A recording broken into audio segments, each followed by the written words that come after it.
say politically about that arraignment, that historic arraignment that he encountered today? And what does his messaging look like going forward, as he is this active criminal defendant and also, of course, a candidate for the White House? And tonight will be the first test of what the Trump campaign does with this messaging. I can tell you Trump aides believe that this indictment can only help their candidate politically, particularly in a GOP primary. So we'll see how Trump tries to communicate that message tonight, Lindsay. And Jay, of course, this is not a press conference. He's speaking to supporters. Do you have any idea of who in particular will be attending tonight? Well, in addition to those members of Congress I mentioned, we're getting reporting that there are MAGA world celebrities in that room, podcasters and the like. There's reporting that Roger Stone is also there, a number of South Florida allies of the former president. But we also heard from some Republican members of Congress who are not going to be there tonight. Lindsey Graham telling Rachel Scott earlier that he will not be in attendance. I heard from a number of House Republicans, some in the House Freedom Caucus, which are staunch Trump supporters typically, who said that they just could not make it tonight. Some of them, despite being representatives who live right here in Florida. But nonetheless, the room expected to have a number of people in it. We are seeing more and more people file in. I'm on the road to Mar-a-Lago, and there was a long line of cars even to get in tonight, packing that room with supporters. And as you said, these aren't just remarks to reporters in the room. They aren't just remarks to a pool camera or a bay of television cameras. There are supporters in the room there. It has a campaign rally type feel to it, it seems. So how Trump talks to that room, we know he likes to work a crowd, and what he says after this historic arraignment is what a lot in the political world are watching tonight. All eyes really on the former president, Lindsay. Jay, I was right outside of Trump Tower on Fifth Avenue here in New York City today. I can tell you just the police presence was really rather extraordinary. Curious what kind of precautions we see police taking there outside and inside of Mar-a-Lago. Well, it's interesting. I was talking to sources here in Palm Beach County, the town of Palm Beach, across the water from us here. This is West Palm Beach, where we're standing now. And every single police source I called said they had been preparing for this moment from when Trump posted on his social media platform that he was going to be arrested. Now, that obviously proved to be erroneous. He wasn't arrested the day he said he was going to be. But we heard from police who said they were preparing for this moment from that onwards, both for pro-Trump demonstrations that might get crowded. There were some who are obviously here along this motorcade route today and things of that nature. But we heard from various authorities who said they had plans in place from the get-go here. And we did see them enact some of that. I even saw a huge Trump motorcade, Lindsay, as you saw in New York. It was the largest motorcade I had seen the former president travel in since he was the president. Oftentimes when former President Trump travels here in Florida, it's one or two or three SUVs. He's often traveling to the golf course down the street from Mar-a-Lago here. But when he returned from the airport here in West Palm Beach to Mar-a-Lago here, there was a huge line of cars with police and motorcycles and obviously SUVs carrying Trump aides as well, Lindsay. Jay O'Brien, our thanks to you. And for more now, let's bring in Adam Kaufman, who is the former chief of investigations in former Manhattan District Attorney Cyrus Vance's office. Thank you so much for being with us tonight. You know how these types of investigations are prosecuted. In reading this indictment and statement of facts, what do you think the biggest hurdle will be for DA Alvin Bragg? Thanks, Lindsay. So the indictment itself is what we call a bare bones indictment. It doesn't really speak to the facts of the case. It just sets forth the bare minimum of what is legally required in describing the falsification of the business records. The biggest challenge I see here, if you read the statement of fact, it crafts a fairly compelling narrative that sort of shifts the focus from just about this relationship with Stormy Daniels and the falsification of internal records and makes it about an attempt to improperly influence an election. And it goes through the doorman, the Karen McDougal incident, details about the National Enquirer. And so it really crafts this much broader narrative than just the Stormy Daniels payments and cover up. I think the challenge for the DA will be whether all of that information is admitted at trial. There's a lot of information that's separate than the criminal acts themselves.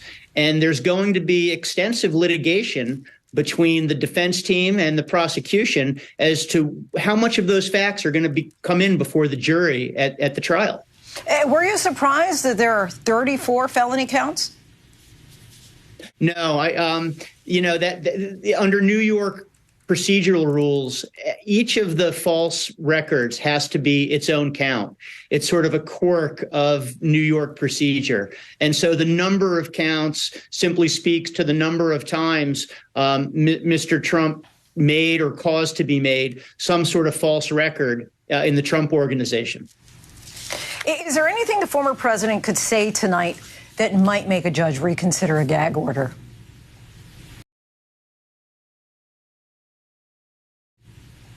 Sure.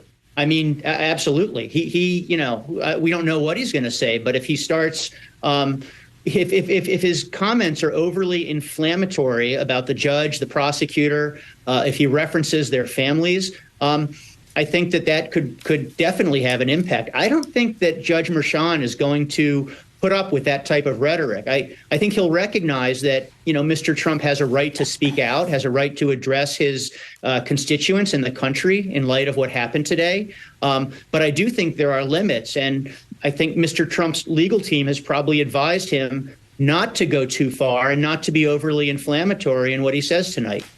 So much of what we're hearing is about the politics of it all. But asking just for your professional opinion in the legal world, would you have brought these charges against the former president?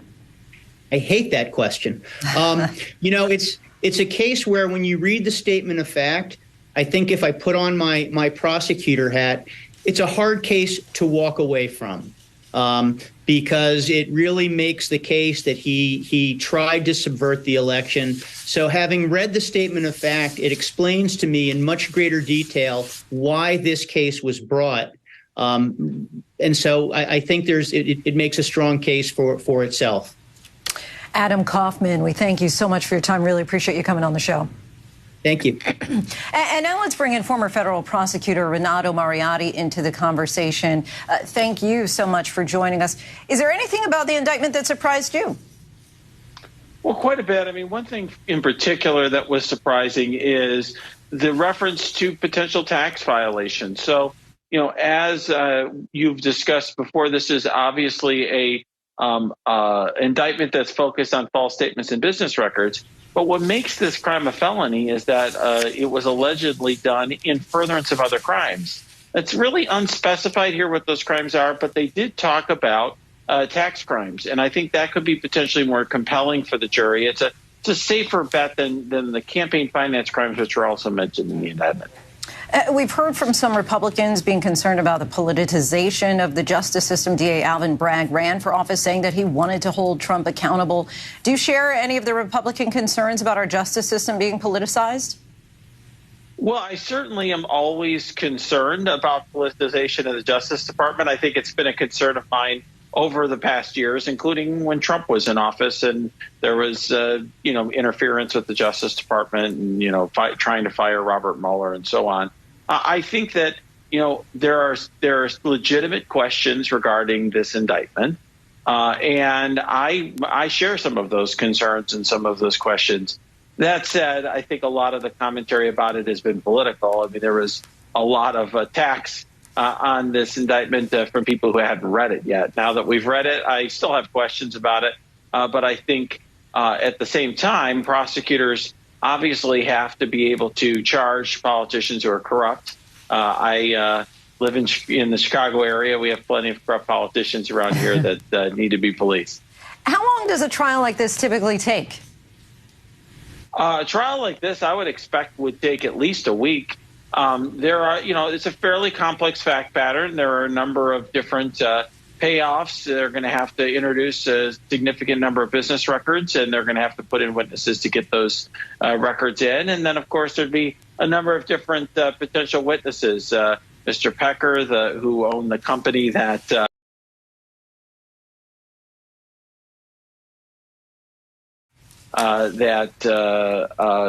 National Enquirer is published from, and Michael Cohen and Stormy Daniels and several others. Well, I asked how long you expect the trial to take. I guess I should have asked, how long do you anticipate until the trial begins? Do you expect significant delays?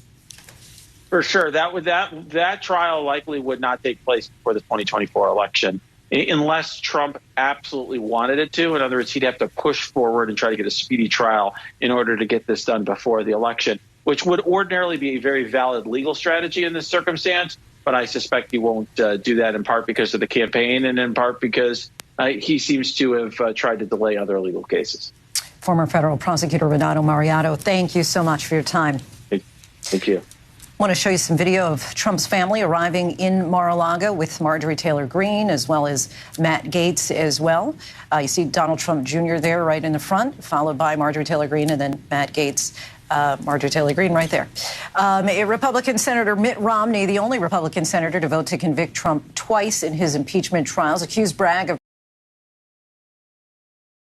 of pursuing a political agenda, saying the prosecutor's overreach sets a dangerous precedent for criminalizing political opponents and damages the public's faith in our justice system. ABC News contributor and former FBI special agent in charge, Rich Frankel, joins us now. Rich, thank you so much for joining us. Romney is, of course, regarded as a more centrist member of the Republican Party. What does it tell you about the public response to these charges when he's coming out against them? Well, you definitely have a split here in the United States of those who are with, the former president and those who are against the former president. And, I don't know if this trial is actually going to change anyone. Those who believe President Trump is good and should be the next president are going to continue to vote for him, and this is not going to change their view. And the same is happening for those who are anti-President Trump. This will not change their vote. They will continue to be anti-Trump throughout his political time. Rich,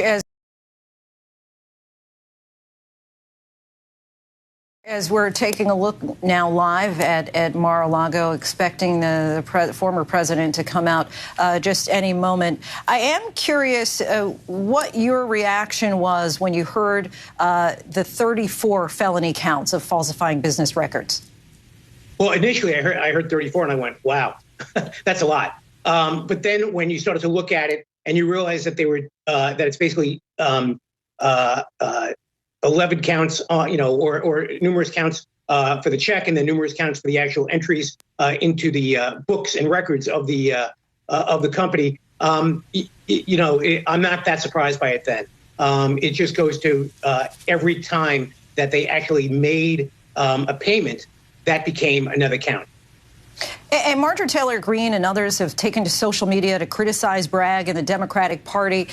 Does some of the strong rhetoric that you're hearing, if you could stand by with us just for 1 second, Rich. Now we do see Donald Trump entering the ballroom there at Mar-a-Lago, about to approach the podium in just a little bit, getting ready to give his first remarks since pleading not guilty to those 34 felony counts of falsifying business records. You can see the room there standing, trying to get their selfies and video of this historic moment. What a day it has been as we have been following Donald Trump from when he first left Mar-a-Lago yesterday, then landing, spending the night in Trump Tower. The native New Yorker, of course, making a return to his